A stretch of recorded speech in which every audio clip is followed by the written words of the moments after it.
see, are we running?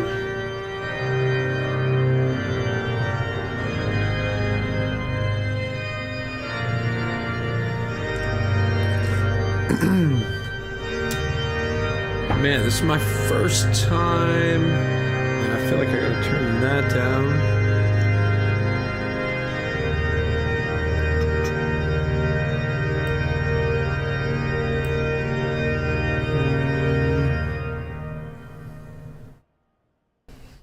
See if this is right. Good evening. If everyone would grab their seats, we'll get started. My name's Randy Hollerith, and I am the Dean of Washington National Cathedral. And on behalf of Mary Ann Buddy, the Bishop of the Diocese of Washington, and all of us who serve this cathedral, welcome. We are so glad to have you with us. This cathedral is a house of prayer for all people, and you are always welcome here at any time. Convening conversations, bringing people together to discuss and examine sweet baby issues of the day is one of this cathedral's. We're live. Why is my head not moving? The Nancy and Paul Ignatius program has given this cathedral an opportunity to focus on a number of important issues that sit at the intersection. Oh, okay, there's a big delay. All right, cool. We're deeply grateful. But I think we're good to go. I might be able to see the live chat. I will be quiet here. But, yo, if I could get some comments down below, let me know, yo, mic audio, how is that? Are we getting echo coming through off the speakers coming through the mic? And how is the audio level of the gentleman speaking? Looks like it's not bad. Maybe go up a little bit. As a member of that generation of young people who were deeply impacted by sitting in front of our black and white television sets, watching Neil Armstrong set foot on the moon. A little echo. Good looking out. All right, let me see here. An important and persistent one. Moreover, as someone who could not wait headphones. To see what would be discovered each week let me get some on the final frontier, I grew up knowing what this meant before I knew what this meant. So live long and prosper, everyone. But more importantly, it seems especially appropriate to me that we should be holding this conversation here in this cathedral. After all, we have an extraterrestrial treasure that is built right into the fabric of this building. As one of our panelists for tonight's conversation, Dr. Wilckinson, so eloquently wrote in his book, Science, Religion, and the Search for Extraterrestrial Intelligence, a book, by the way, I highly recommend. In his book, he wrote, quote, "In Washington National Cathedral, the stained glass space window features a moon rock returned to Earth by the crew of Apollo 11. This 3.6 billion year old rock is encased in an airtight nitrogen-filled capsule in the window, which features stars and orbiting planets. Armstrong, Aldrin, and Collins delivered this 7-gram sample from the lunar Sea of Tranquility during a ceremony here at the cathedral on July 21st, 1974. On that occasion, Neil Armstrong said, "On behalf of the President of the United States, we present unto you this fragment of creation from beyond Earth, to be embedded in the fabric of this house of prayer for all people." Now, finally, as J.B. Phillips reminded us almost 70 years ago, we must be careful not to have a view of our God that is too small. Because I believe the great mystery that lies at the heart of existence, the God who is, we say, the very ground of our being, that God beckons us into the great mysteries of the universe, where we can discover, I believe, divine footprints wherever we go. After all, the Bible teaches us that God created all things and that God created all things good. So let us venture out into God's good creation, because we never know what we just might find. Thank you. Now it's my privilege to introduce Mr. David Ignatius.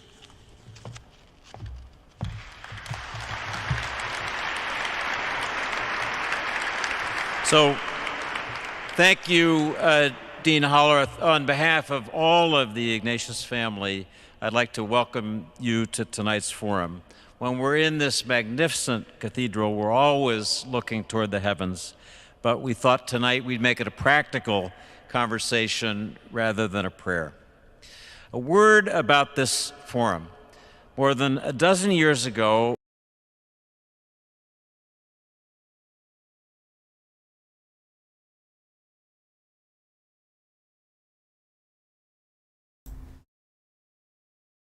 Cool.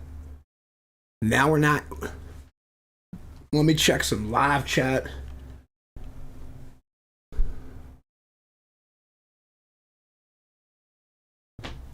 Dude, why am I not hearing?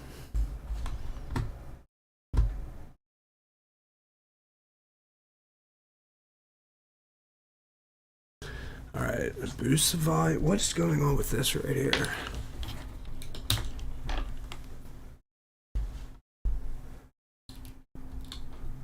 Oh, did I? Oh, come on, baby.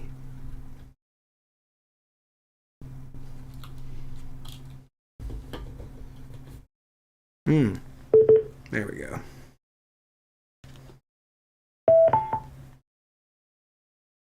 Honored him last week with the Distinguished Service Medal, the Pentagon's highest civilian award, so we celebrate with him tonight. The speakers at our first forum in 2008 were Zbigniew Brzezinski and Brent Scowcroft.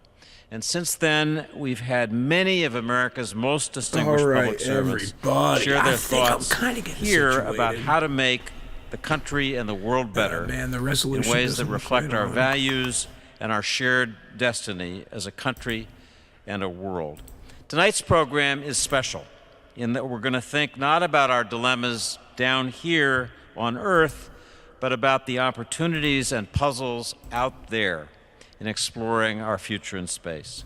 We've organized the discussion in three parts. First, I'll have a conversation with two of our most senior government officials who think about space, NASA Administrator Bill Nelson, who will be joining from the fourth dimension, as I'll explain in a moment, and Director of National Intelligence, Avril Haines. Then my brother Adi will have a one-on-one chat with a recent astronaut, Jeff Bezos, chairman of Amazon, founder of his own space launch company, Blue Origin, and also, not least, the owner of my favorite newspaper, the Washington Post. Then we'll have a final panel discussion led by Dean Hollerith with two scientists, Professor Avi Loed of Harvard University and Professor David Wilckinson of Durham University in Britain, who studied the scientific and religious puzzles that surround the possibility of extraterrestrial life. What's our baseline about humanity in space? All right, guys, this is just the introduction. Well, the character Calvin says in the comic strip Calvin and Hobbes, the surest sign that there is intelligent life out there in the universe is that none of us, can I get some comments below? has tried to contact us. Pardon me. We will disprove Calvin's line about intelligent life on Earth tonight. I'm certain of that. Looks clear on my computer. From Sarah, Amy, Adi, and David Ignatius, and especially our Father Paul. Thanks to all of our speakers and our audience for joining us here tonight in person and online. Now, I'd like to ask Director of National Intelligence, Avril Haines, to join me on stage. Good-looking guy right there. I introduce our other absent, but also, if the technology works, present panelist, Senator Bill Nelson. Senator Nelson was called away from Washington this morning with the ultimate excuse for a NASA administrator A Martian didn't eat his homework. Clear and smooth. Oh, but John because of Poe. the launch of SpaceX, You are the man. Crew 3 and its 4 I will try astronauts to the and keep International my Space lips shut Station, so we can all which was hear this. rescheduled for tonight. But we from haven't missed what was anything, going to be just a launch the tomorrow introductions, night. everyone. He obviously had to go to Florida. Senator Nelson, They are having some audio issues here. sensing that this might happen, Unless that's just taped my headphones. answers to my questions yesterday before he left. So he's here with us by screen. In addition to being the NASA administrator, I should tell this audience, he's a former senator from Florida, an astronaut himself who flew on the 24th mission of the space shuttle. Peeps in the chat. Avril Have you guys Haines, heard? who's here with me, is the director of Pardon me. National Intelligence, overseeing the CIA, Bill Nelson FBI, here. National saying great Reconnaissance stuff. Organization, and all the 18 agencies Share under the her link, wing. folks. She is That's right, truly a modern John. Renaissance woman.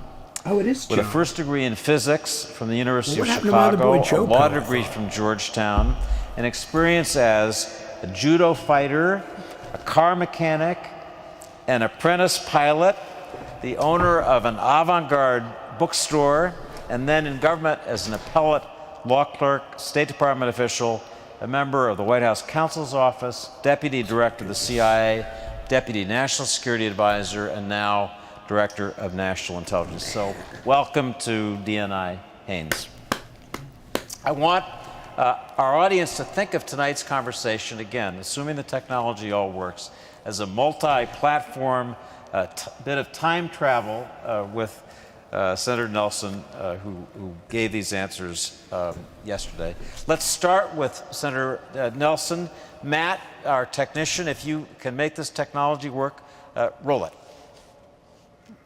Senator Nelson, you're unique among our panelists as an astronaut who orbited the Earth in 1986 on the space shuttle. To open our discussion tonight, tell us what you saw as you gazed out the window during those 98 orbits of the Earth, and what thoughts you had about life on our planet and the possibility of other life in space. The Earth is so beautiful. It's so colorful. It is this magnificent creation that is suspended in nothing.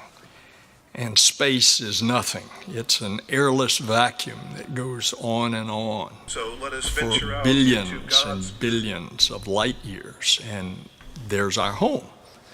Yeah, I'm trying to see an alien as I had several reactions as I would float to the window, by the way, usually during our sleep period, because every minute is planned.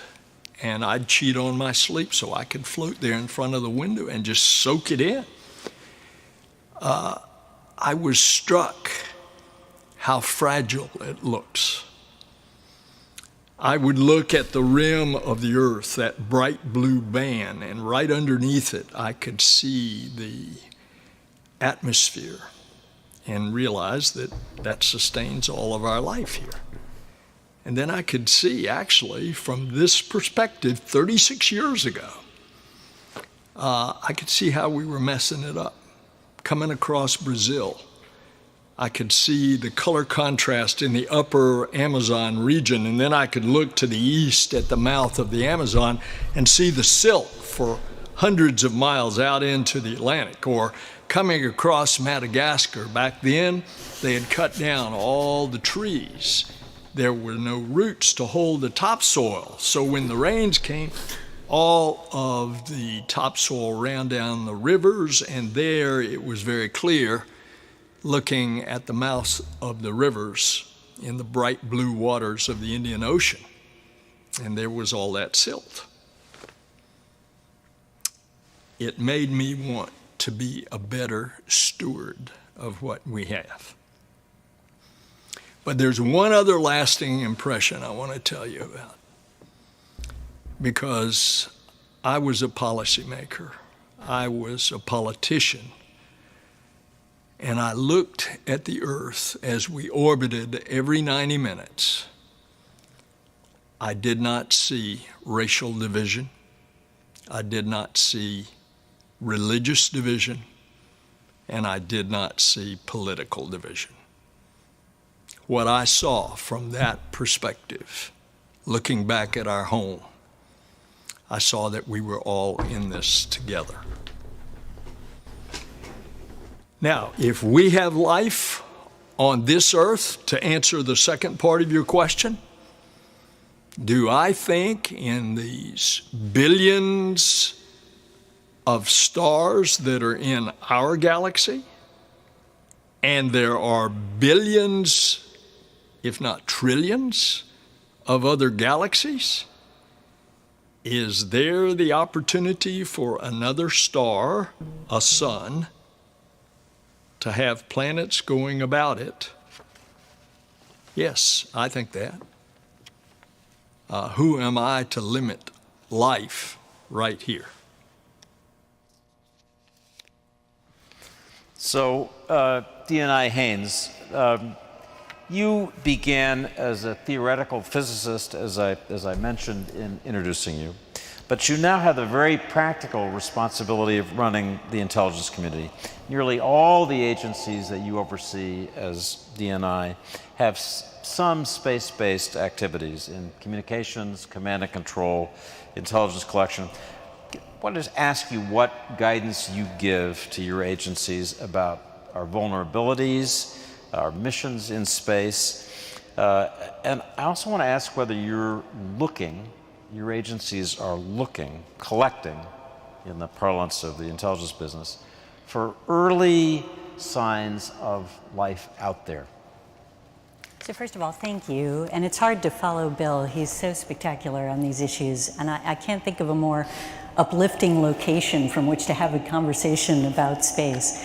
I'm a child of the 60s. I grew up watching Star Trek, and I frankly love it. And it's one of these things where, I'll post it on Reddit here, guys, and I'll throw the live.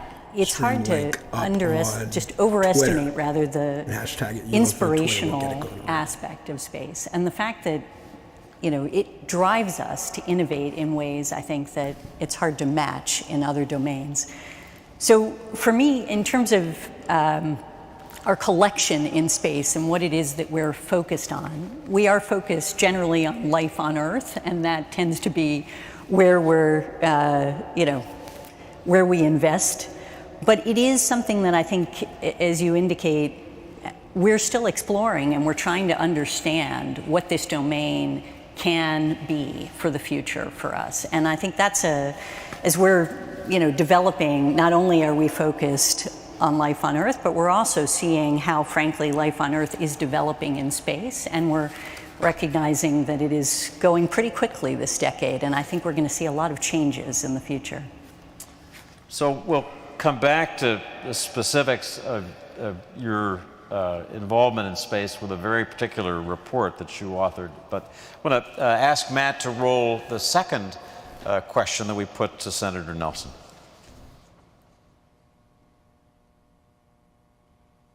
Senator Nelson, NASA just announced a new project to work with the scientific community to assess, are we alone in the universe? What do you hope to accomplish?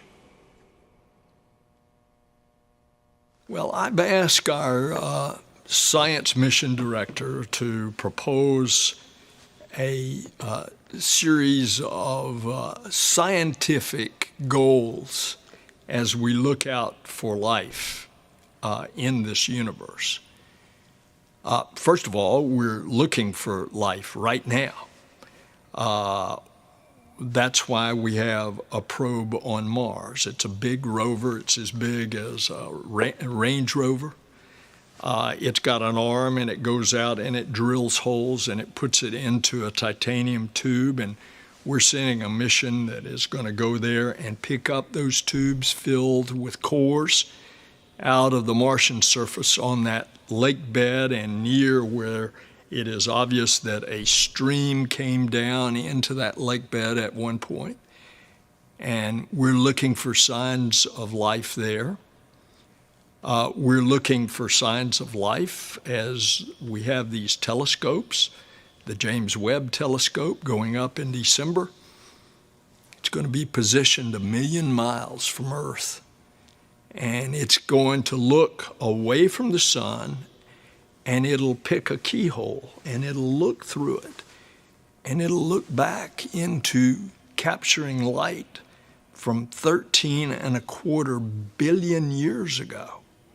That's almost to the time, 250 million years after the Big Bang.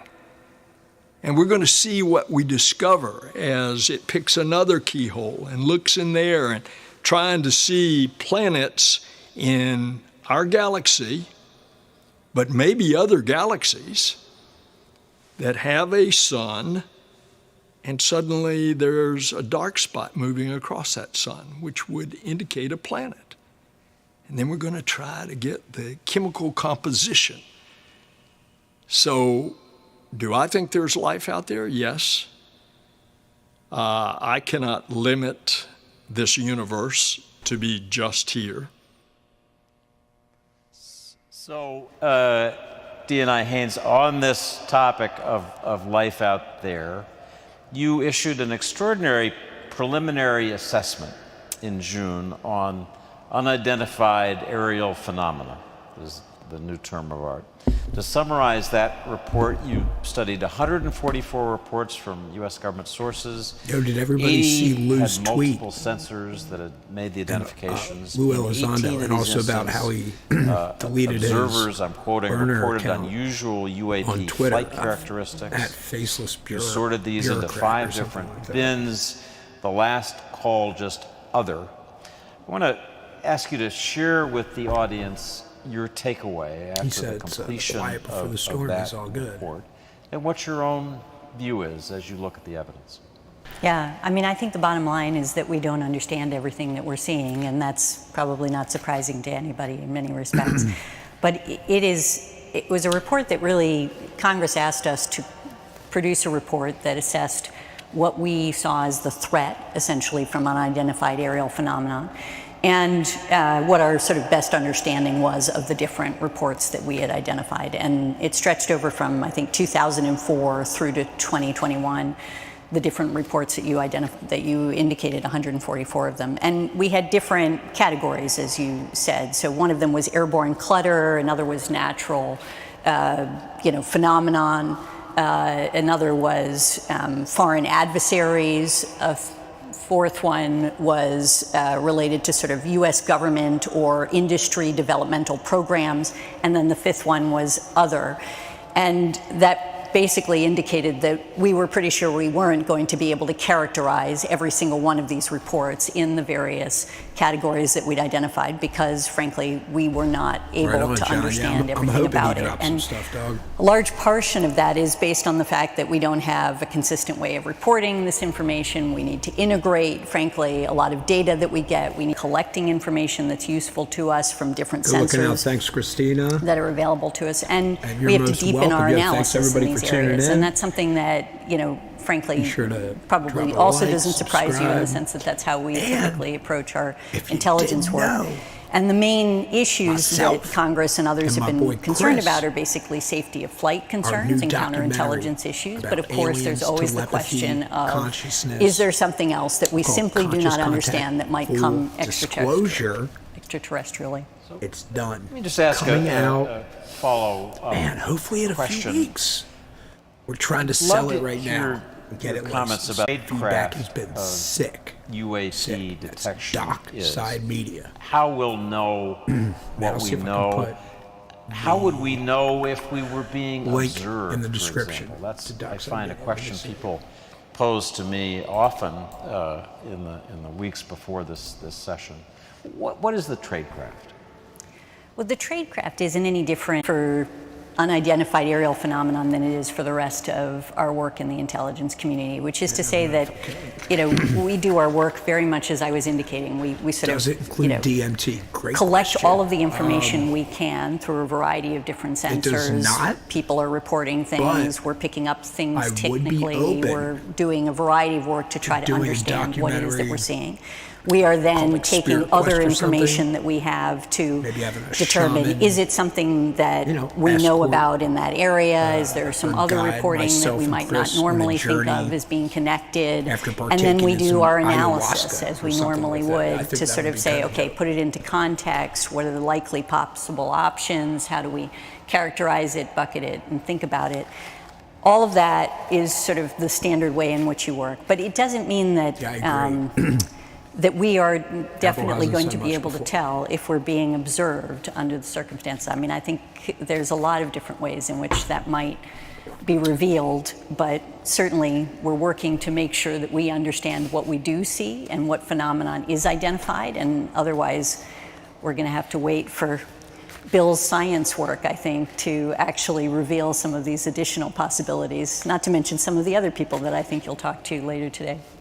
So let's turn back to Bill, who discusses that in his other remarks. Matt, let's roll the next clip from Senator Nelson. Senator Nelson, the Artemis program is scheduled to return humans to the moon by 2024. What do you hope to accomplish as we return to the moon, and how does this pertain to our hopes to visit Mars? Well, right off the bat, we are going to land the first woman and then the first person of color. Artemis, by the way, in Greek mythology, is the sister of Apollo. Apollo was over half a century ago. This now is the Artemis generation. That's the first thing we're going to do. But we're going back to the moon to try to learn what all we need to do to sustain human life under very adverse and hostile conditions as we get ready to go to the planet Mars. And when we go to Mars, we're going to continue this search of understanding who we are, where we came from, and what was before us, and may be foretelling of what is the future. I think establishing colonies on the moon is the preparation that we need to go to Mars, because the moon is only 250,000 miles away. We can get there in 3 or 4 days and get back in 3 or 4 days, a relatively short trip, and we showed that we could do that back in the Apollo program. Mars is a different story. Mars, you got to get the planets aligned correctly to have the shortest distance, and unless you go there real fast with new propulsion technologies, which we are developing but not developed yet, unless you can sprint there in, say, 40 days, if it takes you 8-10 months to get there, you're going to have to stay on the surface for quite a while in order for the planets to realign to be able to get back in that period of time. So we're going to the moon to learn what we need to do as humans to survive when we go millions and millions of miles out to the planet Mars. So, D&I Haines, space is now, sadly, a military domain. Russia and China have tested anti-satellite weapons. The Chinese are reported to have one satellite they call the Shijian-17 with a robot arm that can pluck satellites out of orbit, in theory.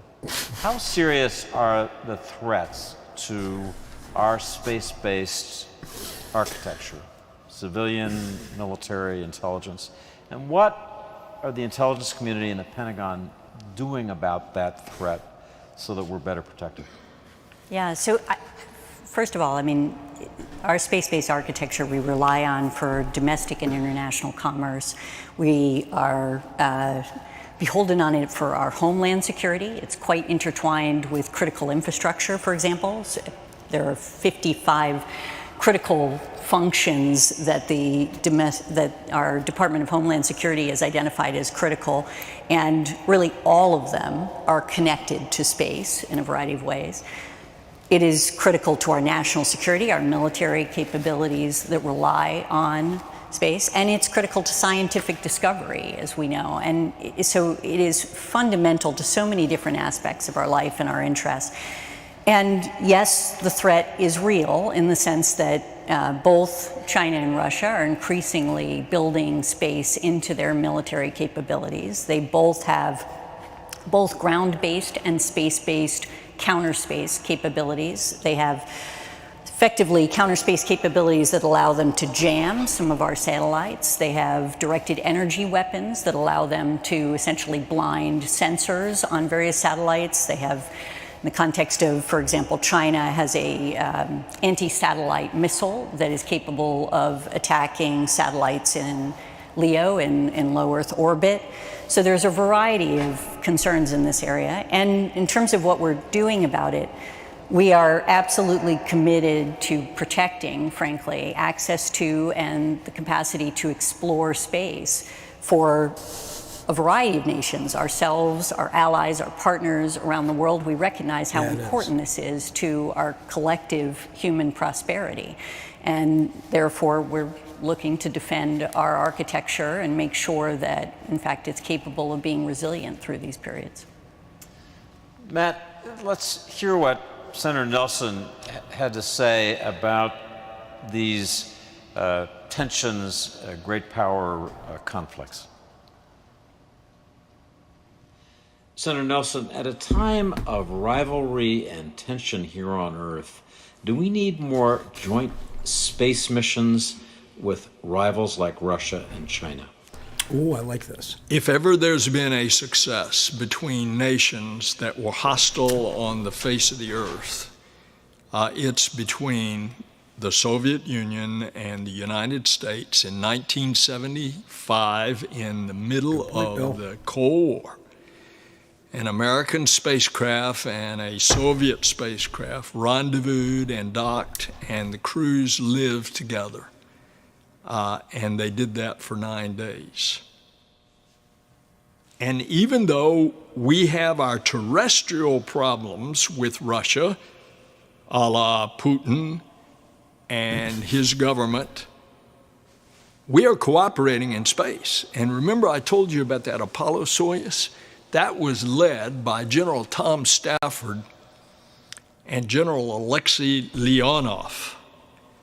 Those two, after that mission, became such friends that over the years, Alexei helped Tom adopt 2 Russian boys who are now out of college.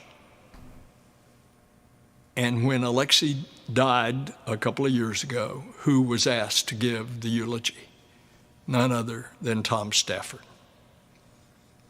I think that shows you what we can do. We're not having that success with the Chinese government. They've been secretive, non-transparent. They have not wanted to cooperate. And yes, we could have some trouble in space vis-a-vis the Chinese. D&I Haines, I want to ask you to take that question to the next level.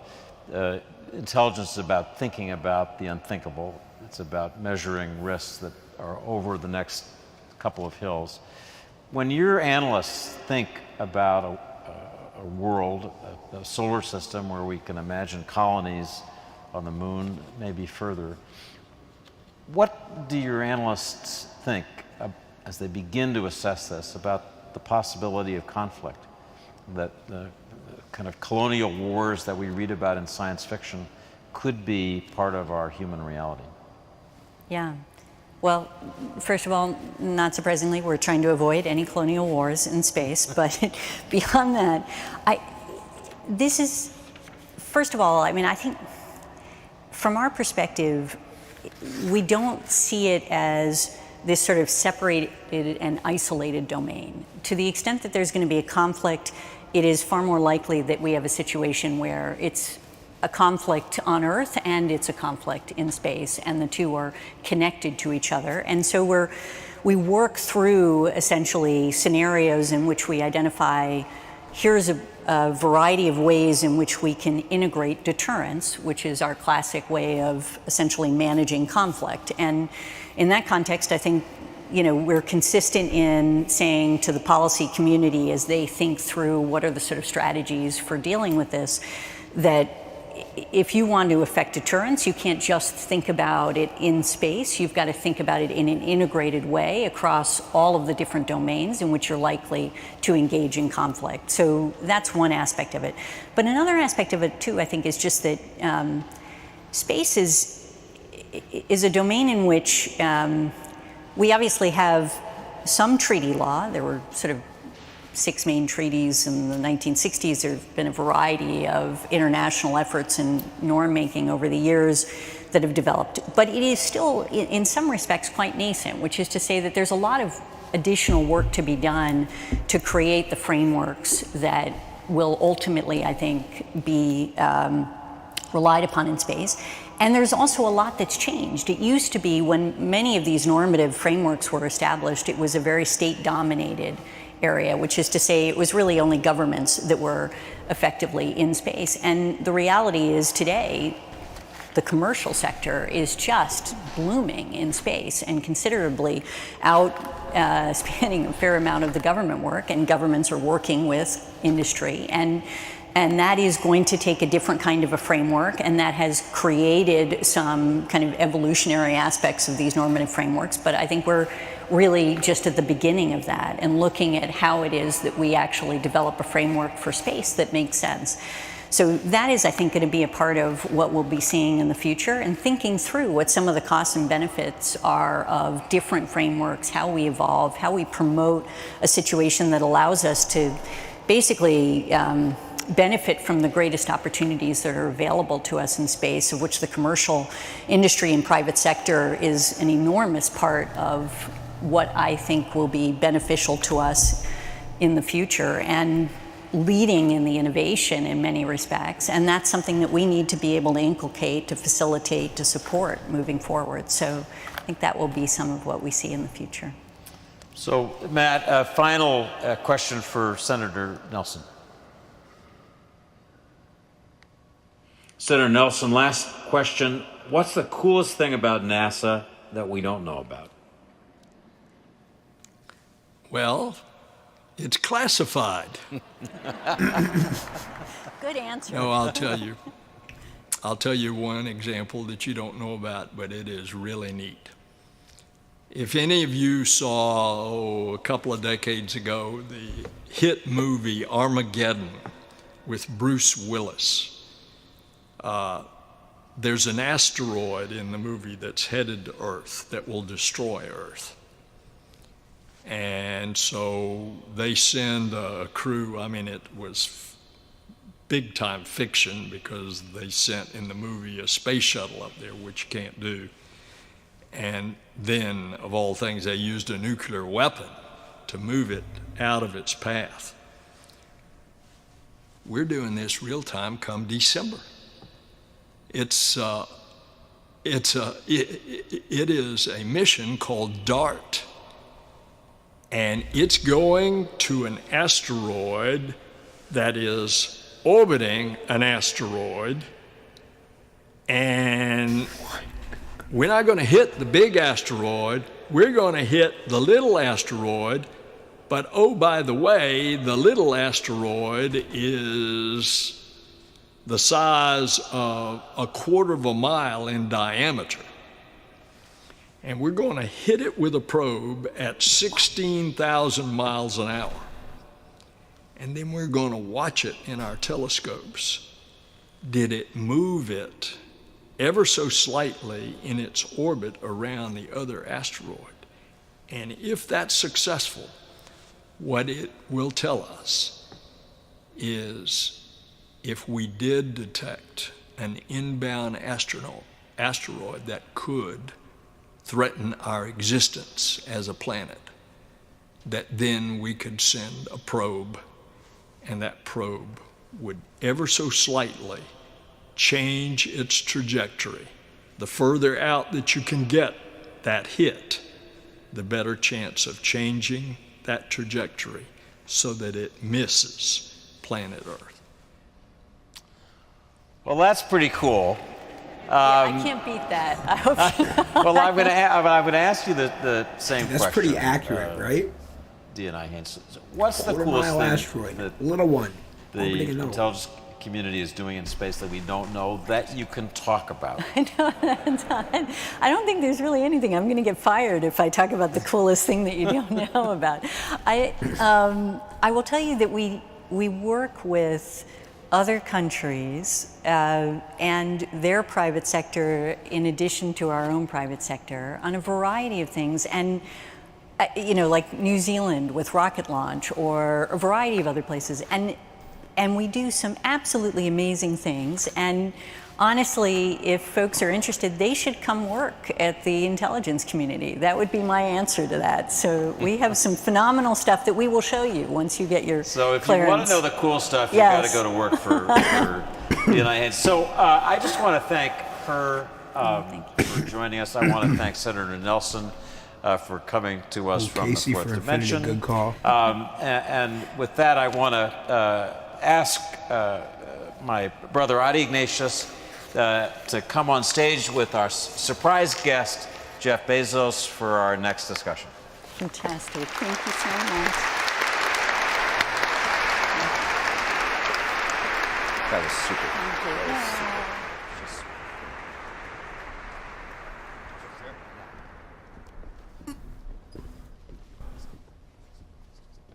All right, we have a tough act to follow. Yeah, that's going to be hard. Yeah. So there are a lot of conversations that one would like to have with Jeff Bezos about Amazon, about the future of retail, about climate change, but today we're talking about space.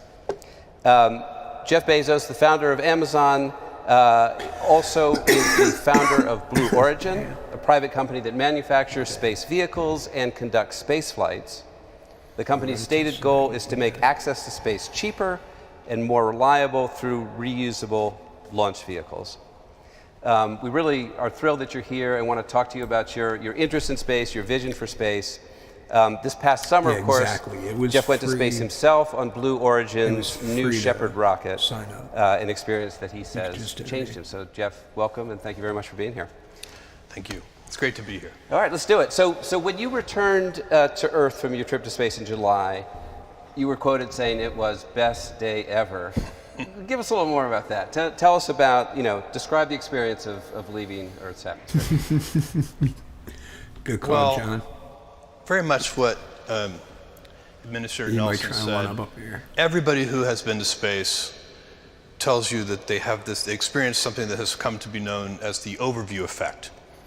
And I thought Senator Nelson did an amazing job describing that. I was expecting that. And I wanted to feel that. And I was ready for it.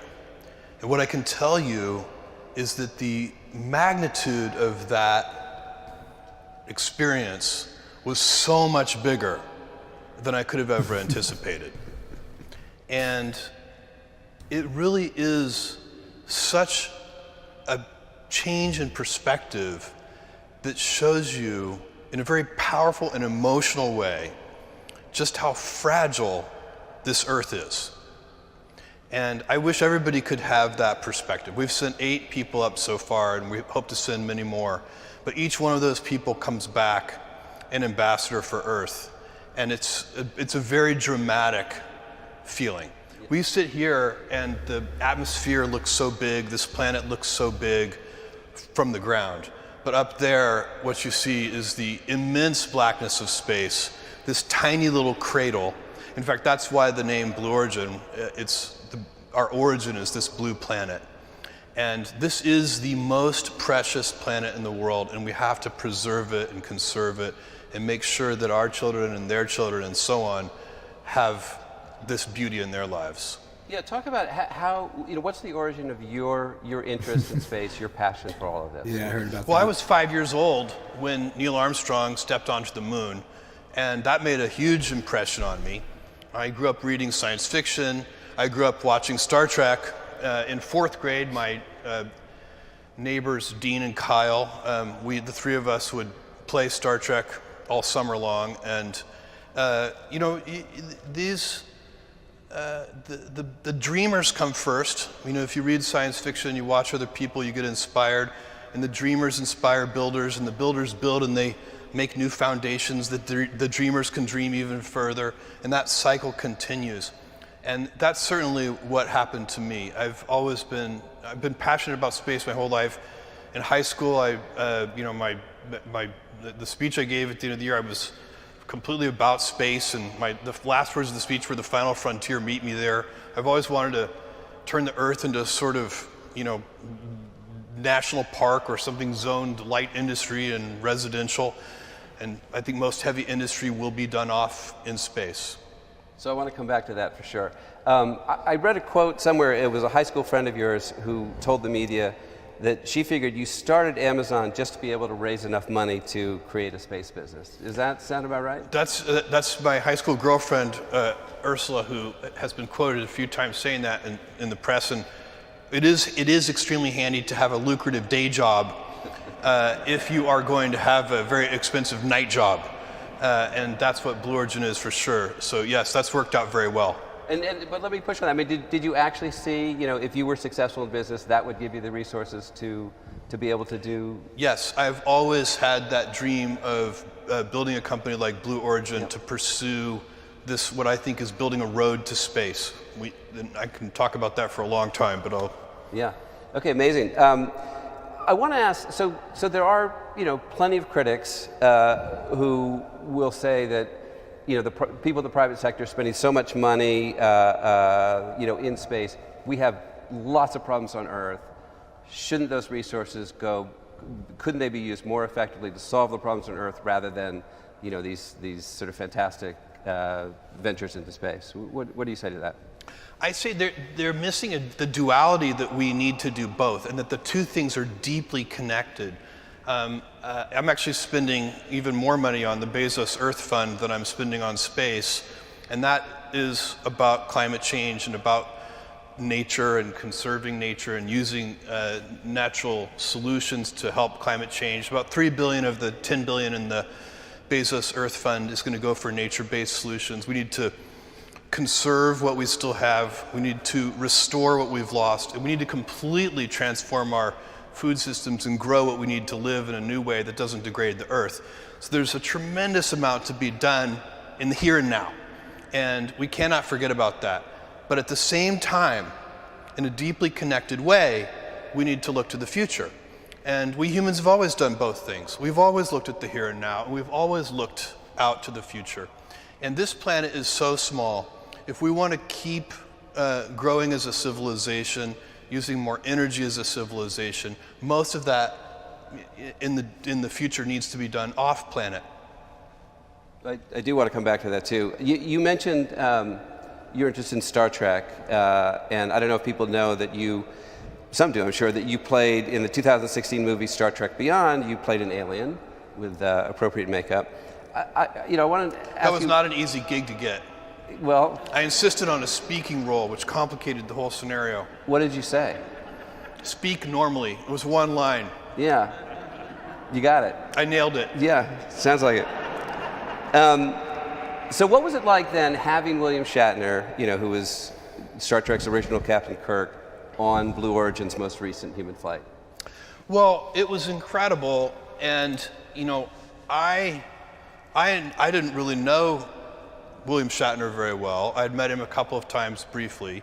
I knew Captain Kirk, and of course, sometimes it's confusing, but you guys may understand that Bill Shatner and Captain Kirk are not the same person. And so I feel, he came down, and I opened the hatch, and he came out of that capsule, and he was almost catatonic. He could barely speak or even move, and he stood there for a few moments, and he sort of collected himself. And when he did start to speak, it was one of the most moving experiences of my life. He was so emotional. There were tears streaming down his face, and it was transformational for him.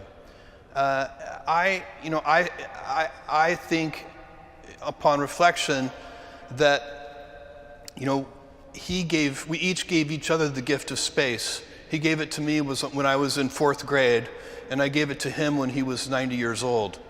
And he has been the best ambassador for looking at this planet and that transformation that he experienced. He will tell you, very much like Senator Nelson did, that It's blackness, it's nothing. He called it death. You get up there and you see this, looks like there's nothing, it's death. And you look down and there's this jewel that's just vibrant with life, and it's so precious. It's the only place like that for sure in our solar system, and maybe for many, many light years around, we don't know. But it's very precious. What's your guess, for people in the audience, let's say younger people, in their lifetime, what are the odds that they will have the opportunity to experience a flight like you did? This is where we are right now is the barnstorming era. So this is, small, the barnstormers of the past would take their biplanes and land in farmers' fields and take people up for a few minutes so they could experience flight. And back then, you would have had a hard time, or even earlier, if you were there at Kitty Hawk when you saw Wilbur and Orville fly, you would have had a very hard time imagining 787s and Airbus 380s and commercial aviation as we know it today. And that's what has to happen. That is what's happening. So when New Shepard, when we take these people up on a short flight, the flight only lasts 11 minutes. You're in 0G for 4 minutes. But you see this incredible transformative experience. You come down, and that's the barnstorming era. We need to build vehicles that are completely reusable in the next generation, so that we need to get to the 787 of space travel. When we do that, that will unlock this experience for millions of people. And would you even hazard a guess? Is that in your lifetime? I hope that's in my lifetime. So the goal at Blue Origin is to build a road to space so that the next generations can build incredible, things in space. Solar power generation stations, huge computational fields, giant colonies where millions of people can live. I know that sounds fantastical, but believe me, if you had been there with Wilbur and Orville, you'd have thought the 787 was a fantastical idea too. These fantastical ideas do come true. They absolutely do come true, but you have to create the preconditions for them to come true. And what we need with launch vehicles is not just reusability, but operational reusability. It has to be just like a commercial airliner: land, refuel, fly again. It's impressive as a technical achievement as the space shuttle was. It was not an operationally reusable vehicle.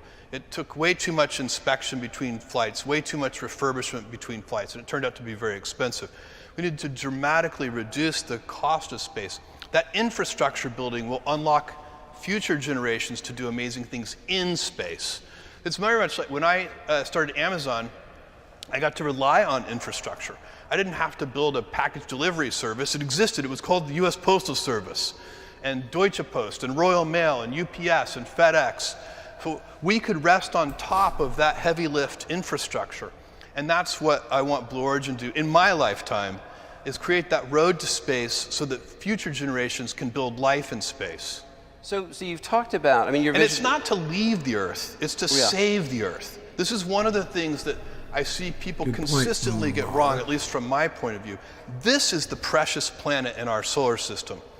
We need to be able to go to space so that we can preserve this planet. We have already lost so much forest, so much river, the nature that we've lost. We need to restore that.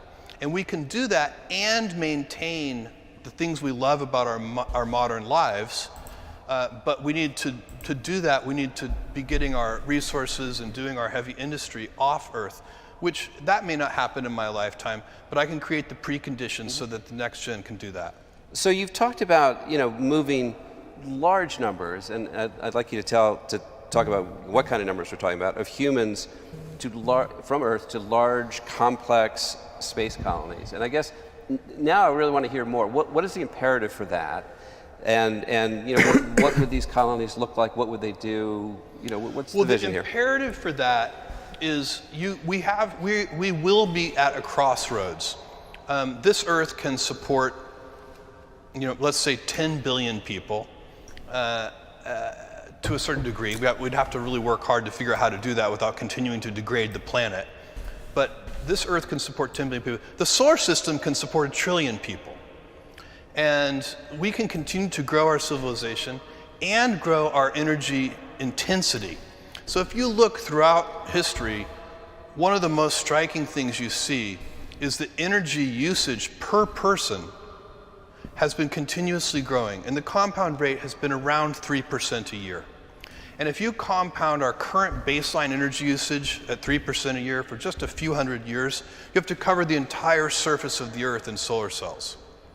And we want to continue to use more energy. It's one of the things that gives us the modern life that we enjoy. The medicines and hospitals, the miraculous things that we're able to do with, figuring out the mRNA vaccines and all the computation we use and so on and so on. We want to be able to, all other things being equal, we would love for our energy intensity to continue to increase on a per person basis. We want people in developing countries to have the same energy gifts that we have enjoyed and to continue that for future generations. If you stay here on Earth, that cannot be allowed to happen. You didn't miss it. We will ultimately, because this planet is finite, and if you see it from space, you'll know it in your heart, not just with your head. Because this planet is finite, we will end up with a system of rationing where there will be a limited amount of energy that we are allowed to use per person. And on this planet, because it's finite, that probably one day makes sense. It will happen. Energy will just get very expensive when the true costs are calculated.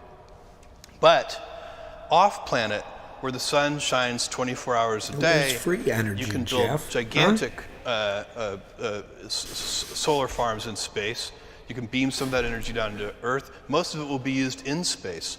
If you look at the asteroids and near-Earth objects and the moon, we have so many resources out there. We don't need to strip mine Earth to get those resources, and we don't even need to bring most of that back down to Earth.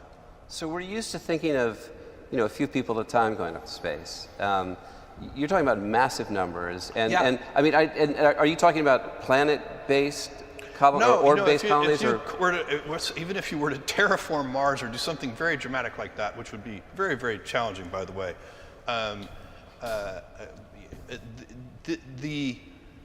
even if you were to do that, that is at most a doubling of Earth. Then you're going from 10 billion people to 20 billion people. If, on the other hand, if you build these large colonies, each colony may hold 1 million people. This is an idea first investigated by a Princeton professor named Jerry O'Neill, who asked his students a question, a very fundamental question, which is a planetary surface the right place for humanity to expand in the solar system? And kind of to his surprise, he and his students, after evaluating this, decided no, it probably made more sense to build colonies. These colonies are miles long, they're rotated for artificial gravity, they're probably near Earth so that you can return to Earth when you want to. I think in the foreseeable future, people are not going to want to leave Earth vicinity. It's going to be nice to be able to come home every once in a while. This place is special. We can't ruin it. So if this happens, again, I'm interested in your sense of the numbers of people. Kelly, just a heads up, thousands, I respond better when you don't go all Well, millions caps. of people will move from Earth to space over time. Ask my and that's the vision of Blue Origin, millions of people living and working in space. Come on. But over the next, I'll talk the rest of this over live stream. centuries, many people will be born in space. It'll be their first home, and they will be born on these colonies, live on these colonies. They may visit the Earth the way you would visit, Yellowstone National Park. Who gets to stay on Earth? And these colonies will not be like the International Space Station. They will be, they'll have rivers and forests and wildlife, and they're places where you can use a lot of energy and not be damaging this fragile planet. So what's the great sort of technological breakthrough that would need to happen for this vision to become real? The first thing you need is reusable spacecraft to get this bootstrapped, and operationally reusable spacecraft. That's it. That's the very first thing you need. That's the gate through which everything has to travel. If you don't have that, you can't do any of this. And then the next generations will figure out the next steps, but we know some of them. You're going to have to use in situ resources. These colonies are large enough that you're not going to want to build them from materials here on Earth. You want to build them in space.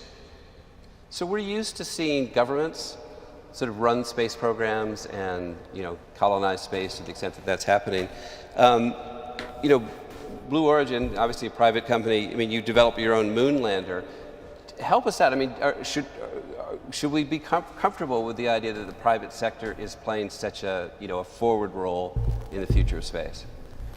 Yes, I think you should. I mean, I think the government will still have a role to play, but they should be doing the really hard things. When we're talking about launch into Earth orbit, that is something which is now within reach of private enterprise in a very commercially sustainable way.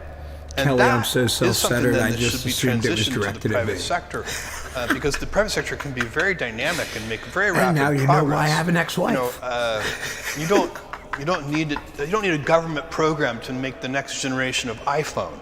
Apple seems to be doing a pretty good job of that, and they have the competition to do it. And, they have Google and Samsung and others, and that competitive cycle drives that technology forward at a very fast rate.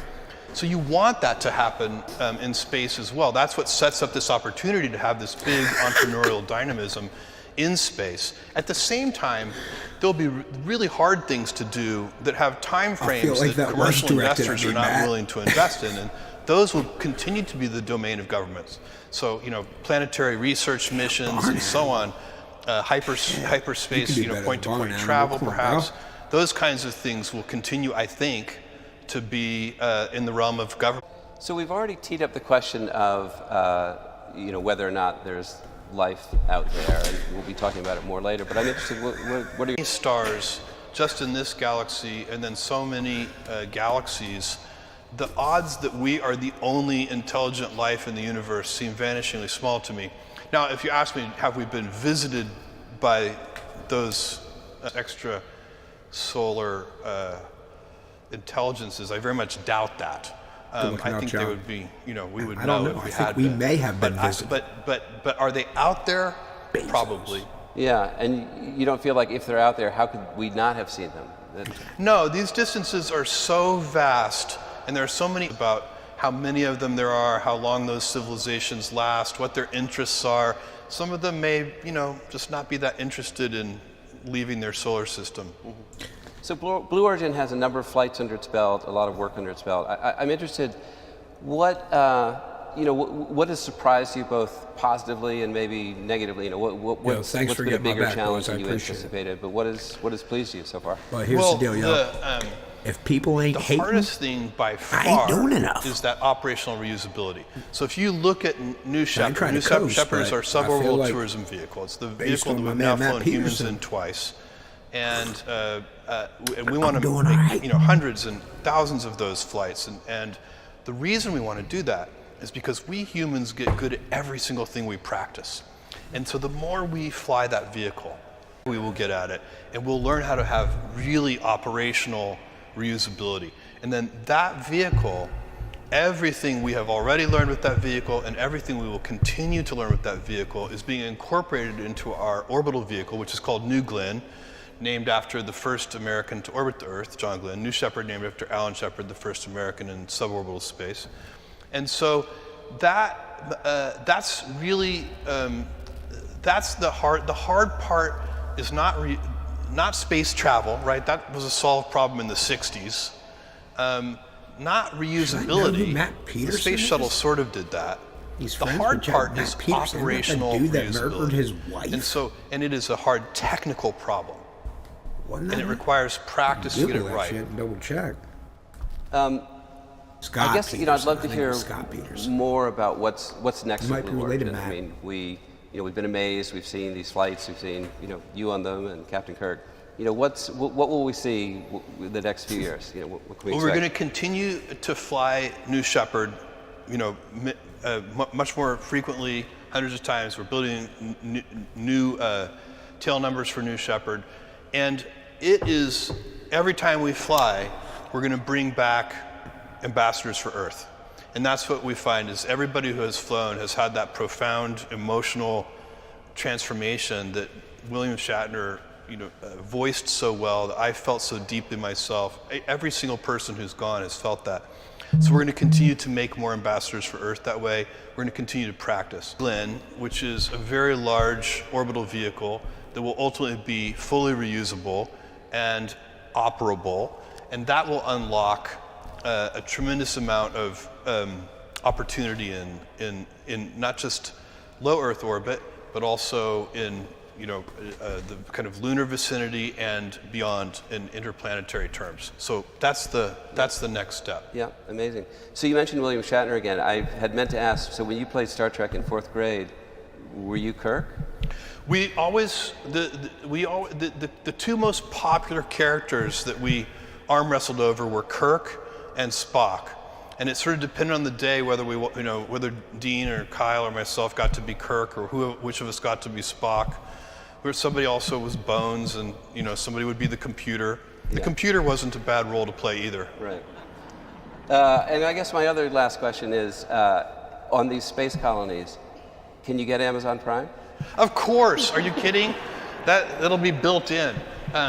Amazon hypersonic delivery. It's coming soon to you. So.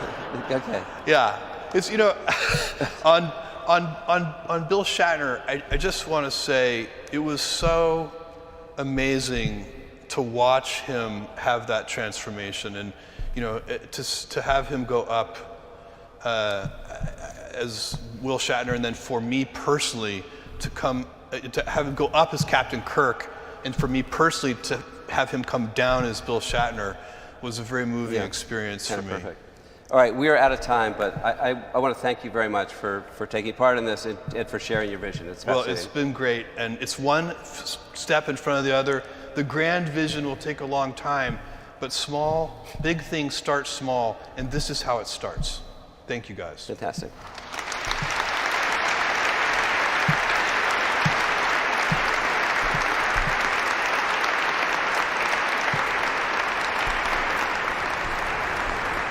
Who thought we were getting disclosure tonight? But I want to Based on invite the Bezos' next talk, I don't trio think to we're getting it. My man doesn't even think Dr. we're Avi being Loed, visited professor of science at Harvard University. Extraterrestrials. Reverend Professor Well, David they're out there, but they're Wilckinson, not who is visiting principal us. at Like, St. John's what? College at Durham University. And the Anti-gravity moderator for this propulsion? session will be Hello? Dean Randolph Hollerith, who you 0 met point before, the Dean of the Cathedral. So come on up. Thank you. That was great.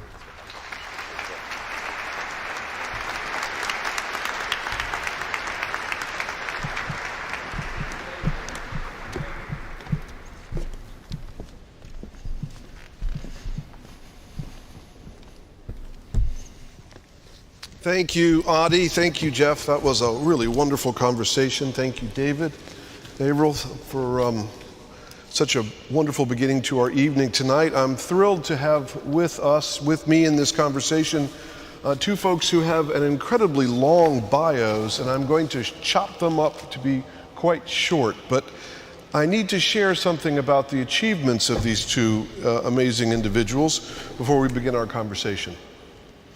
So David Wilckinson is principal of St. John's College, Durham University in the UK, and project director for equipping Christians for leadership in the age of science. And before working in Durham as a professor and theologian, he was a scientist and then a Methodist minister in inner city Liverpool. He earned PhDs in astrophysics and systematic theology, demonstrating his long interest in the dialogue of science and religion. His current work involves the relationship of Christian theology to contemporary culture. He's published several books, including The Power of the Force, The Spirituality of Star Wars Films. So we got Star Trek and Star Wars in tonight, which is great. And Science, Religion, and the Search for Extraterrestrial Intelligence from Oxford University Press in 2017. Avi Loed is the Frank B. Baird Jr. Professor of Science at Harvard University and a best-selling author. He received a PhD in plasma physics at age 24 from Hebrew University in Jerusalem and was subsequently a long-term member at the Institute for Advanced Study in Princeton, where he started to work in theoretical astrophysics. In 1993, he moved to Harvard University, where he was tenured 3 years later, Loeb is the current director of Harvard's Institute for Theory and Computation, founding director of Harvard's Black Hole Initiative, and the longest-serving chair of the Harvard Astronomy Department. Loeb has authored more than 800 research articles and 8 books, including his most recent in 2021, Extraterrestrial, and also Life in the Cosmos. So gentlemen, thank you for being with us today, and thank you both for coming, David especially, such a long distance to be with us. I think you're one of the first plane loads of folks reconnecting the UK and the United States post-COVID, so thank you for doing that and being with us. Dr. Loeb, we're honored to have you as well. So I'm going to jump right into it because our time is quite limited here tonight. So I'm going to start with you, Dr. Wilckinson. As a scientist and as a theologian, why should science invest time and money in the search for extraterrestrial life? And why, second part of the question, and why should religious people care one way or another? Well, thank you. It's good to be here. And of course, at this point, a number of friends will remind me that Giordano Bruno was put to death at the stake in 1600 for speculating on other life, a mistaken claim, and that Thomas Paine wrote that those who speculate about other worlds and Christianity know little of either, which sums up my academic career, I think. But I'm fascinated by this topic for a number of reasons. When I flew in at border control, which I wasn't too sure whether I was going to get through because of COVID, after an hour of waiting with hundreds of people in the arrivals hall, the person who was checking my passport was far more interested in talking about God and aliens than anything else. And I think there's a fascination with the question. But then as a scientist and a Christian, I go back to my own excitement both with the Christian faith and with science. Christians have speculated about other worlds for generations. Back to Origen in the 3rd century, when he talked about other worlds. And that's partly because he just knew that the universe was extravagant as a creation of God. Now, some Christians then got worried about human uniqueness or the Jesus event. But there were people like Galileo and others who built telescopes because if God was free to create, then you couldn't work out the universe by simple logic or philosophy. You had to look at the universe, observe it, as Kepler said, to think God's thoughts after him. And I think then there's something about the fact that as a scientist, I want to affirm curiosity. And I find that science is a gift from God, that actually exploring the universe, as Avi has often pointed out, gives us a sense of humility.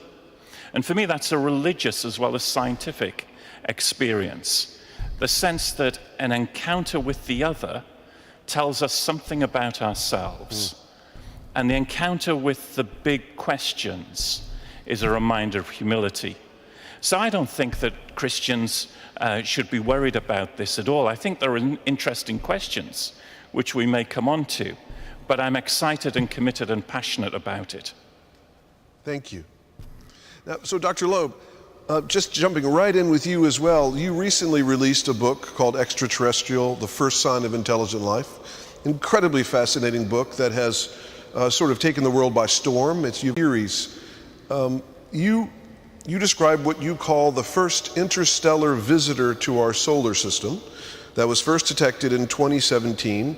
And this object is named in Hawaiian, I'm going to butcher it, Oumuamua? Oumuamua.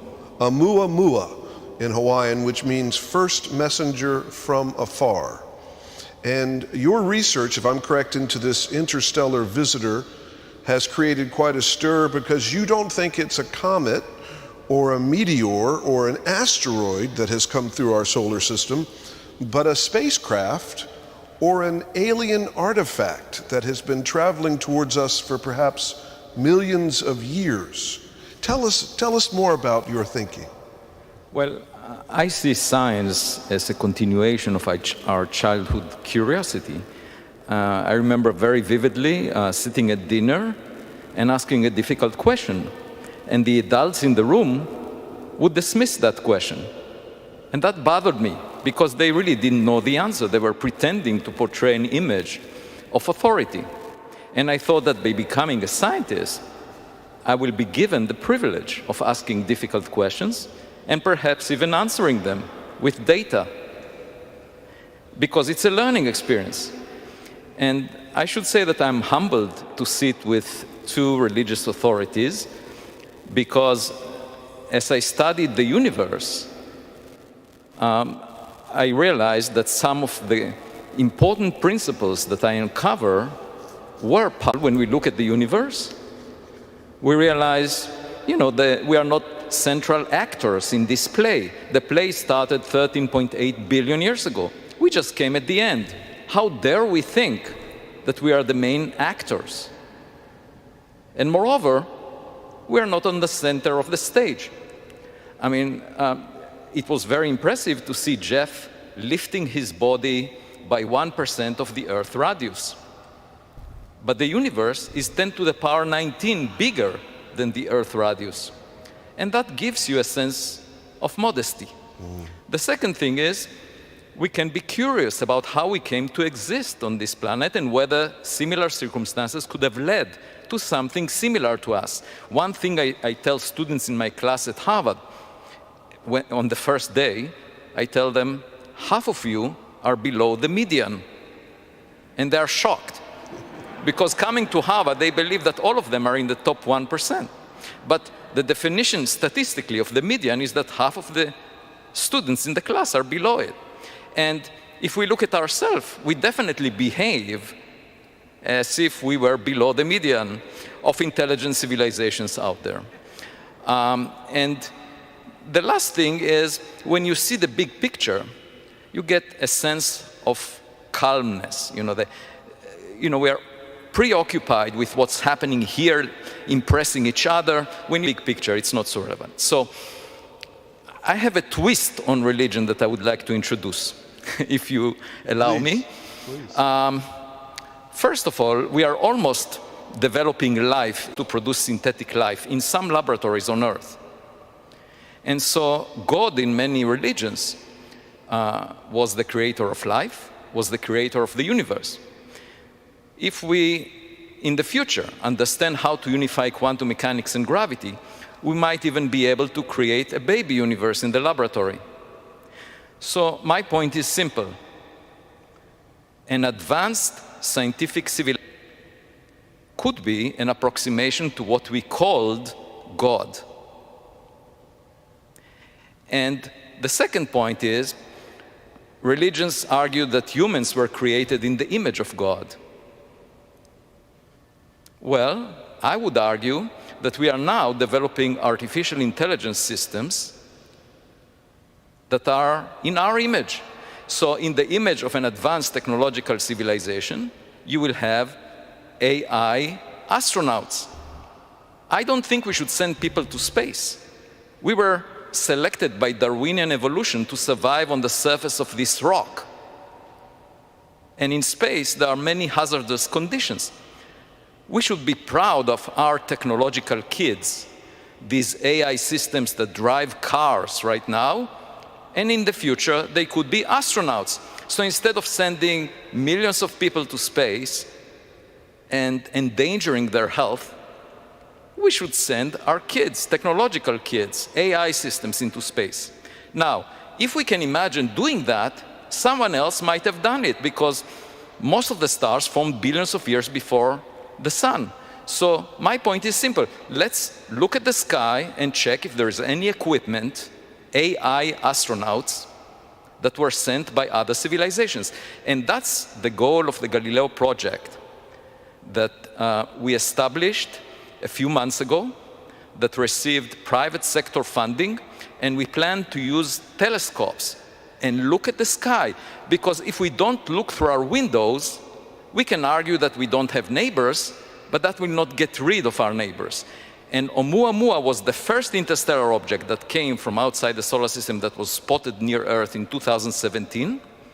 It didn't look like a comet or an asteroid. It looked very weird, and I talk about it in my book, Extraterrestrial, at length. And my point is, let's get a high-resolution image, a megapixel image of an object like it, and figure out whether it has screws and bolts, whether it has buttons that we can press, or whether it's a rock. Because all the suggestions made by my colleagues, astronomers, were of something that we've never seen before. And, you know, if you imagine a caveman finding a cell phone, the caveman would say, oh, this is a rock of a type that I've never seen before. But that's just the beginning of a learning experience. And my point is, let's embark on this learning experience. Thank you so much. There's so many questions that I have right on top of that, but I'm going to try to go back and forth between the two of you because I'm so grateful to have you here.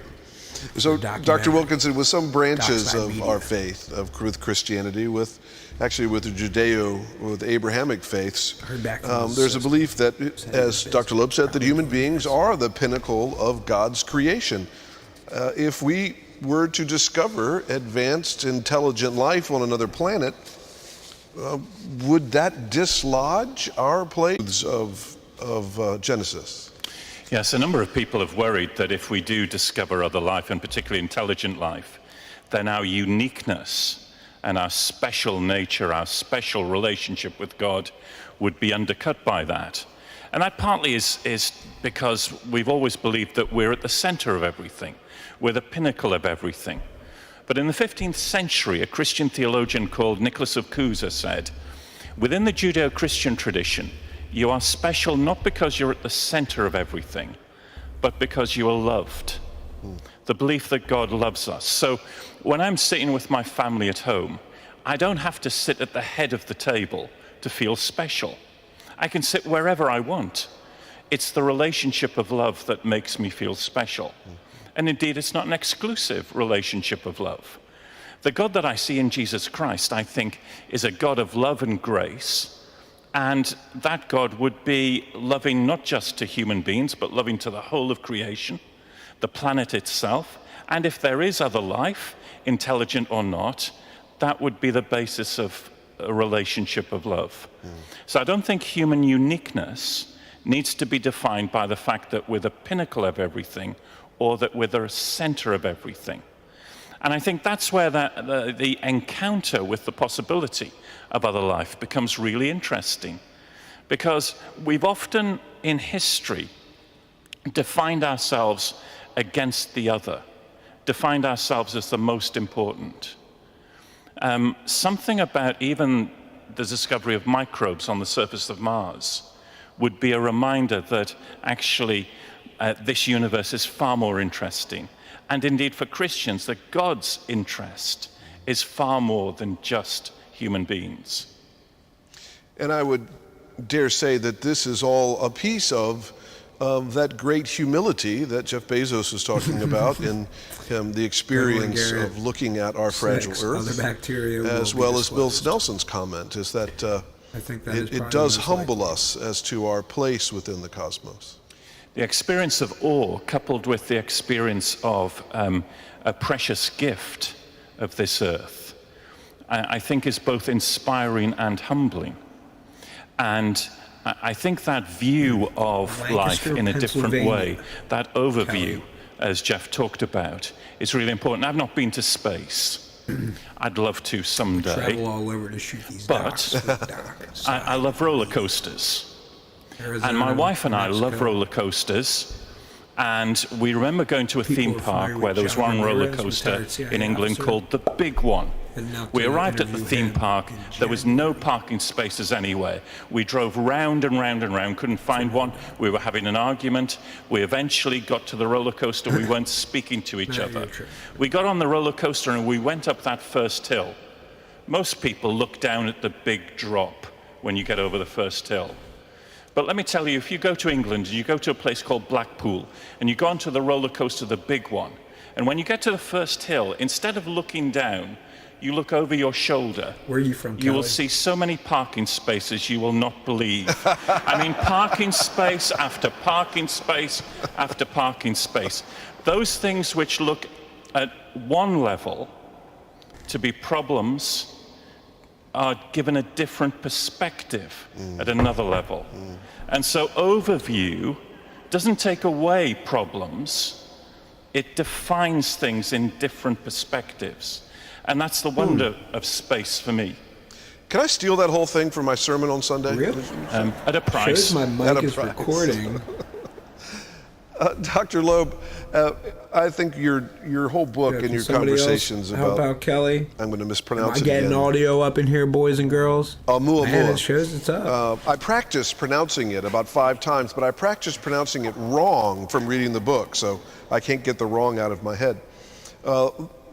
If you think about Oumuamua and what it could be, Canada, and what nice. it might mean for our need to pay attention to the cosmos, what do you think about some of the things that that Avril Haines was discussing, or that David was asking her about, these objects that have been tracked by our pilots? The videos most recently released the past couple of years have covered the New York Times, all of that. What do you think about those experiences?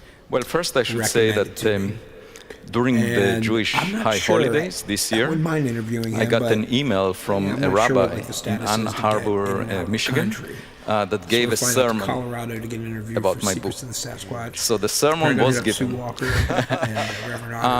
But with respect to your question, in Western PA here. That's the second branch of the Galileo project. We would like to take high-resolution images of unidentified aerial phenomena and figure out what they are. Because it's not a philosophical question. If you have good enough data, you can tell. And if we read off the label with a large enough telescope, we can read off the label that says made in China, made in Russia, we will gladly deliver the information to Avril. I don't care about that as much as I don't care about a high-resolution image of a bird. I would deliver that data to a zoologist. These are boring as far as I'm concerned as a scientist. I mean, I know that Avril really very much focuses on those. But for us, something unusual would be intriguing. And, you know, it's a fishing expedition. If we find only sardines, Yo, Garrett, I'm from so PA too, dog. Lancaster, Pennsylvania. I should say one thing about humans. I mean, we talked at great length about the good qualities of humans. But if I look at human history, the one thing that strikes me is that the source of all evil is the human ego. And the best example is the Second World War, where the Nazi regime triggered the death of 75 million people. That was 3% of the world population in 1940, 20 times more than the number of deaths triggered by COVID-19. Just think about it, 20 times more because a group of people decided to feel superior relative to other people. And my point is simple. Suppose we find a smarter kid on our block. Then all the small differences between us are meaningless. And Bezos didn't say much. It was honestly showing off in space is an oxymoron.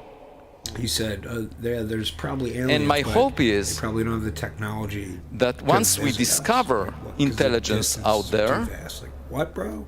We will treat each other with more respect as equal members of the human species. Amen. That's another good sermon. Thank you.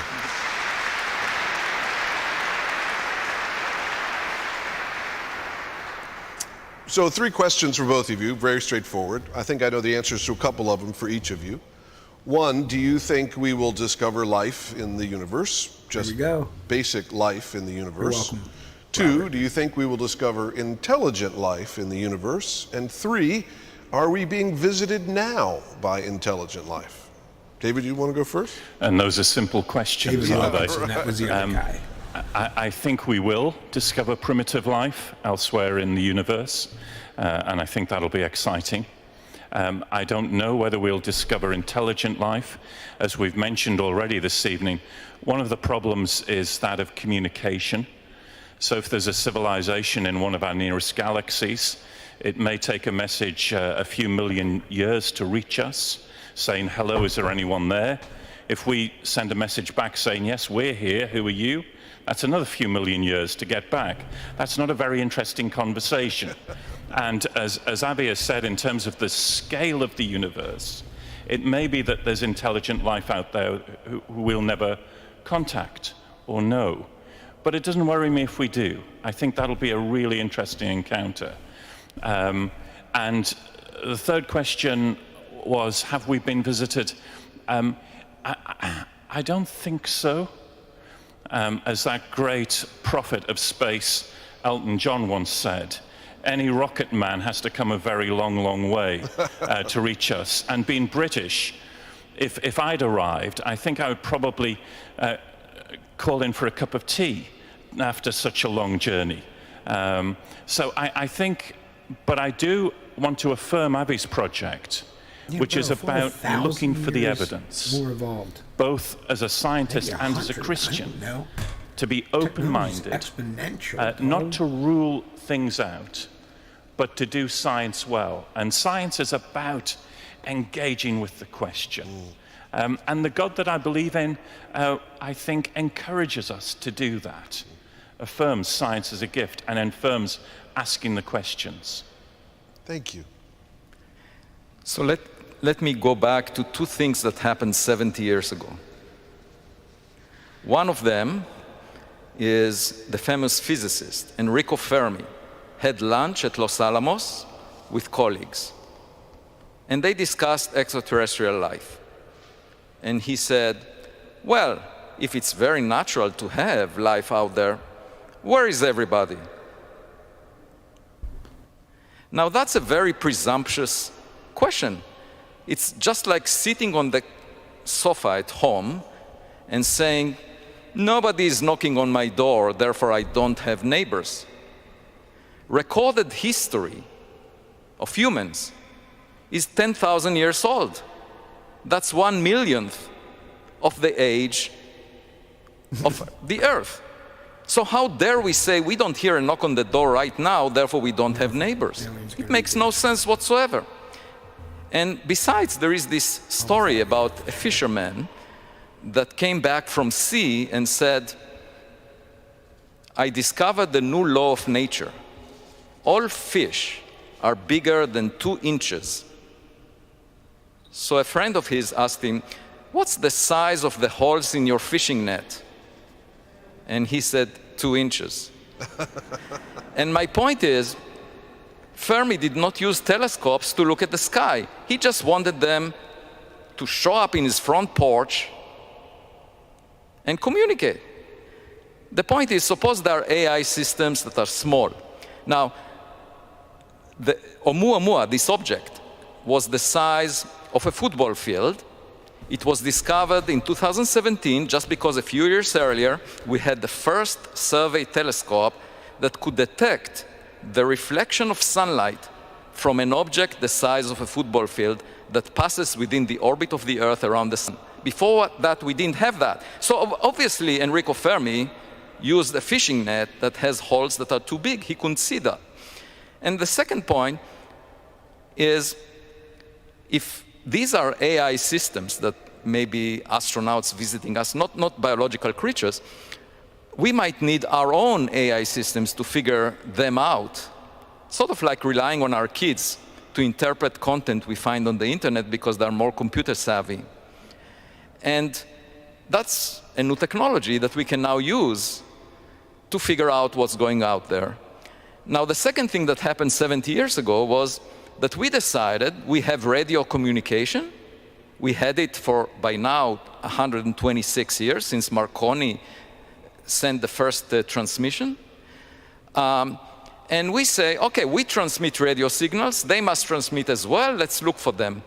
But that's just like trying to have a phone conversation. You need the counterpart to be active.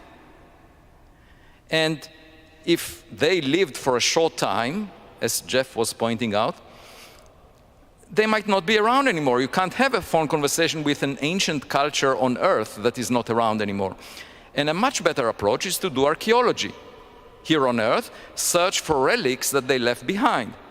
And in space, it means looking for equipment that they sent and that kept accumulating in space just like plastic bottles on the surface of the ocean. That's what the Galileo project aims to do: search through telescopes for equipment floating in space. It sounds to me common sense. And with $100 million, we should be able to say something very interesting on this question, and that's what I hope to raise. I think that is a fantastic project and something that I will love to watch from a distance. There's no way to wrap this up because I have 85 more questions for both of you, but I'm getting flashed about our time limits here.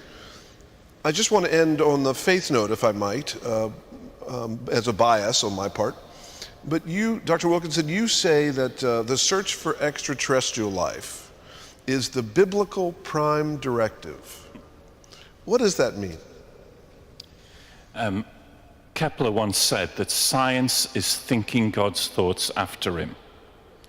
And so part of the gift of curiosity, for me that's been made in the image of God, is the ability to ask questions of God's creation.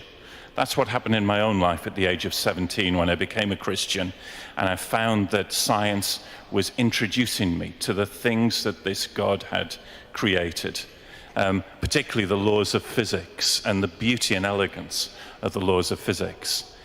And I think that there is something about exploring the heavens to be surprised, both as a scientist and as a theologian.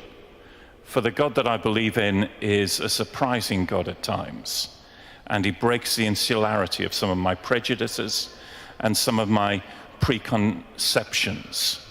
And therefore I think I want to be a supporter of SETI, a supporter of Galileo, a supporter of space exploration, because it's thinking God's thoughts after him. If I were to add to that, let me just spend a few seconds on the origin of the name Galileo.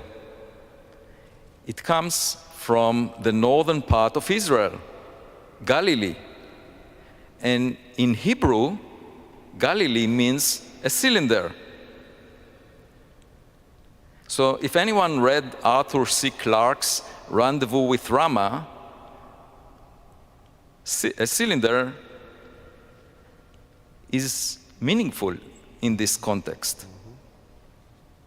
And, you know, it may not be a cylinder, but we actually, the same telescope that discovered Oumuamua, pan-stars in Hawaii, discovered in September 2020, just a year ago, another object that exhibited similar anomalies. It was pushed away from the sun by reflecting sunlight and didn't have a cometary tail. It was given the name 2020 SO, and it was realized a few weeks later that it actually came from Earth. It's a rocket booster that we launched in 1966 as part of a lunar lander mission. And it was cylindrical. And we know that we produced it. The question is, who produced Oumuamua? A cylinder, but we actually... Great question to look for those answers. Thank you both so much. I'd like you to join me in thanking all of our guests tonight.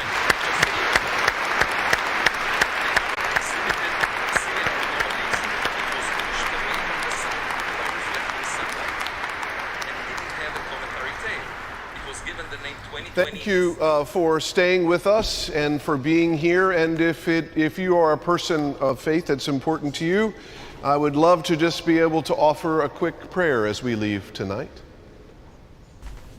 So may the Lord bless you and keep you. May the Lord make his face to shine upon you.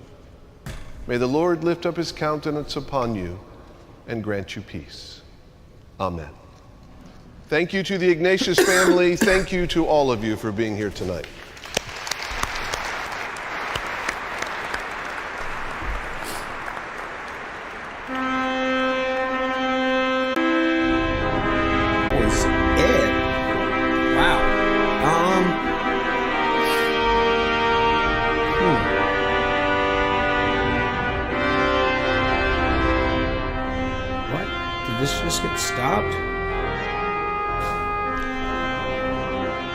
KBS go down as...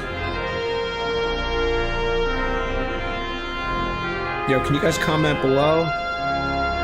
Can you still see me at all?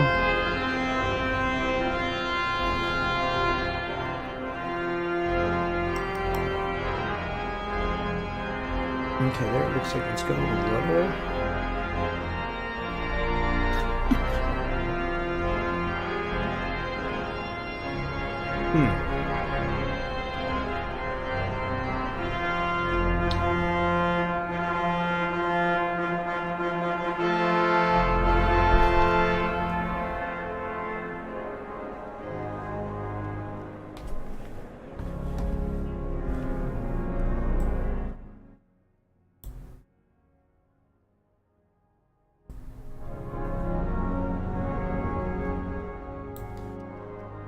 Well, everybody, thanks for tuning in. Looks like we just got an organ here playing the outro. Again, I'm Tyler with TT Productions and Dockside Media. That's right, the dopest documentary production company this side of the Milky Way. Dig it, dug it, dag, dab it, let's go. Check it. We have like 40, 50 people kicking it up in here. And, man, yeah, why is it saying we're dropping frames? I don't know what's good. I guess I should probably kill the stream? I'm not sure. The echo is back. Yeah, well, what is happening? I don't even know. It says like I'm dropping mad frames. Yeah, you see me. Why is my audio garbage, though? Let me turn down, let me just turn down, let's see. Okay, there, I muted. You guys can't hear the organ anymore, right?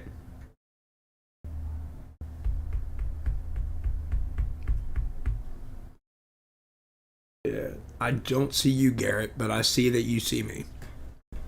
Or I see your comment, rather.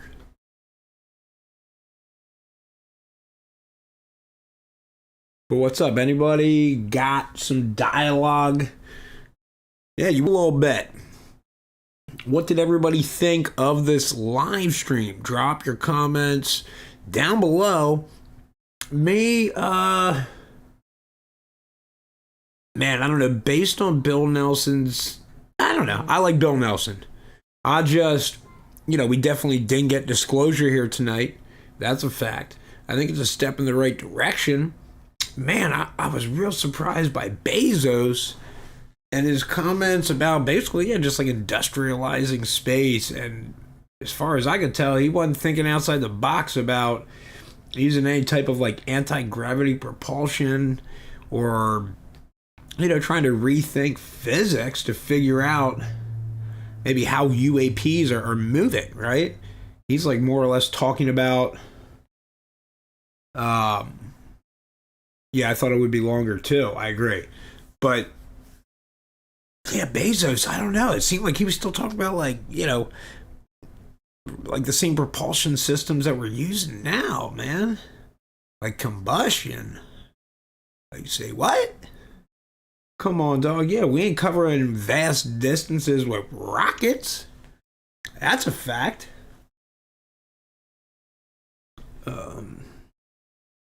Any other comments? What's up, Avi? Yo, Avi crushed it, man. I love the optimism. And Avi, he thinks he's going to spot something with the telescope and the Galileo. I'm trying to do a documentary on the Galileo project, but he didn't get back to me. But I guess like a assistant or something got back and just said, yeah, he's been super busy, presumably with this Our Future in Space, event where he was speaking at, and probably had to prepare for that and whatnot. But yep, hopeful that I can still score that interview. And man, we're going to do other stuff. If you're just tuning in, again, Tyler with TT Productions and Dockside Media. We just finished up the live stream event of Our Future in Space. We heard Bill Nelson NASA administrator. He like live streamed in for some Q&A. And then we had Avril Haines, the director of national intelligence. There says, thanks for tuning in. So cool. It looks like it is.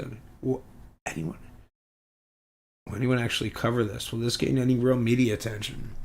I don't know, man. Jennifer, that is a great question. I can't believe there was like 50 people max like live streaming it. I don't know. People I saw commenting like, oh, hey, nobody else is streaming this stream, and you did have to sign up in advance. It was free. You didn't have to can't get this. But it was free. You just had to sign up in advance, and then they emailed you a link. I signed up today at like, I don't know, noon or 1 this afternoon or something. So I did it the day of and still got the link. But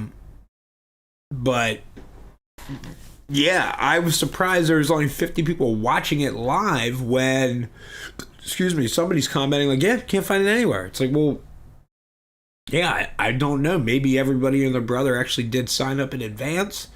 But man, the way Reddit and other social media channels were like talking about it, I thought a lot of people would be Googling it and trying to check this out. But I'd say maybe a little underwhelming would be my initial take. But I think any type of public forum, or people like Jeff Bezos are even in the same vicinity as aliens are being mentioned, I think that's good for humanity because everybody's got an Amazon Prime membership.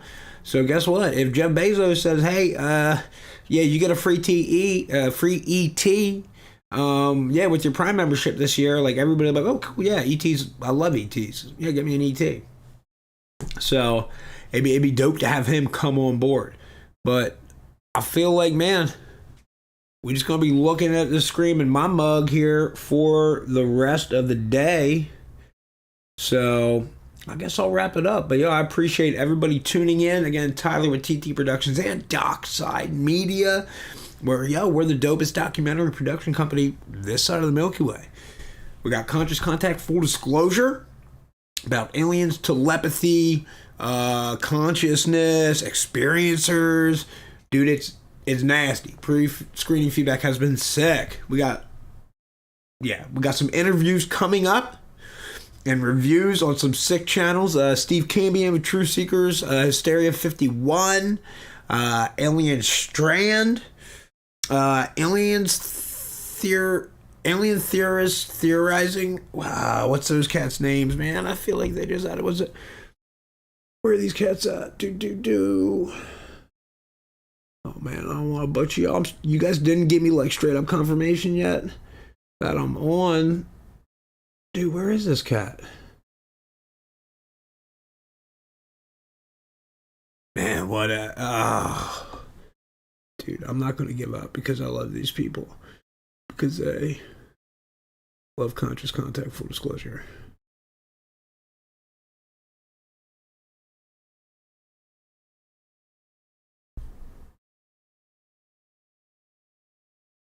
Alien Theorist Theorizing Podcast. Okay, I feel like I said that 10 minutes ago. What is wrong with me?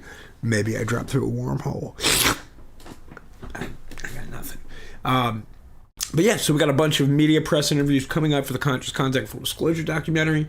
And then we finished filming The Ghost of Gettysburg.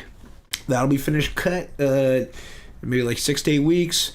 Secrets of the Sasquatch. Again, filming a camp out here the 4th of December out in Westmoreland County, PA. It's going to be in Forbes State Forest. And got an interview with John Ramirez, retired CIA officer, who, if you've seen any of his recent interviews, dude, he's the real McCoy. Like, man, sharp cat. His resume? Sharp. So I'm looking forward to sitting down with that dude and just picking his brain and getting some sick footage for everybody to see in a documentary called In Plain Sight, the CIA and UFOs. So, man, if nobody else has any questions, let me jump back in here quick. Dude, there's still 18 people just watching me ramble. You guys rock. I signed up to watch it, but wasn't able to get in. Okay, bummer, Jennifer. Yeah, thought there would be more people watching too. Evangelique. It's all about minimizing the stigma. Exactly right, Jennifer. I agree. Definitely mad progress being made in destigmatizing just any type of discussion about UFOs, UAPs, extraterrestrials.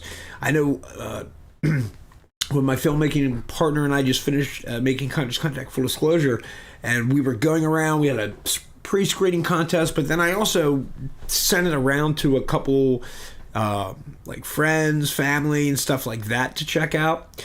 And I was really surprised how many, there was a lot of people who were open to it and into it, and the people that weren't open to it or interested in it and had zero belief, man, after they watched our documentary, Conscious Contact Full Disclosure, guess what? Now they think it's a possibility.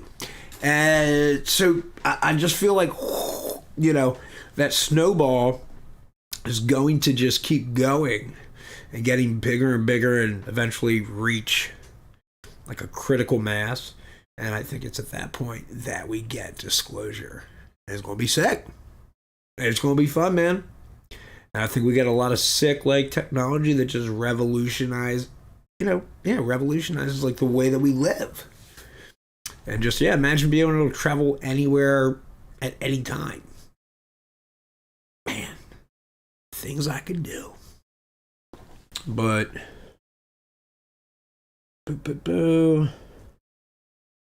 I guess, there's nothing really else in the chat. So, again, thank you, everybody, so much for tuning in. My name's Tyler with TT Productions and Dockside Media. Man, we really appreciate the support. If you dug this live stream and a little bit of commentary, try to keep my mouth shut. Smash that thumbs up button. Give me a like. Hit the subscribe. Ring that little bell, man. Then you get all the notifications when I drop more content. Because more content's coming. Till next time, keep on keeping. Now I gotta try and stop this while my hand's there. Let's see.